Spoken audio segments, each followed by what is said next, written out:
Ito ang madalas na katanungan ng marami sa ating mga applicants. How po? Interested po? And sometimes, the answers to our questions is in the tip of our nose. Nasa harapan na po mismo natin yung kasagutan doon sa ating mga katanungan. Ano pong kailangan natin gawin?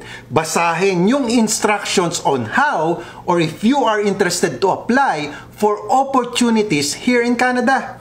Bigyan ko po kayo ng example. Pag pumunta po kayo doon sa Facebook page ng Mercan, makikita nyo po dito the positions that they are looking for and the qualifications. At sa ilalim po ng qualifications, mababasa nyo pong malinaw yung instruction. For interested and qualified applicants, you may send.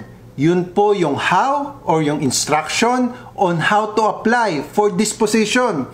Your detailed resume to fss@mercanrecruit.com. Pero, ano pa rin po yung mababasa nyo sa mga comments doon sa kanilang job posting na yon? Interested. How? Interested. How to apply. How to apply.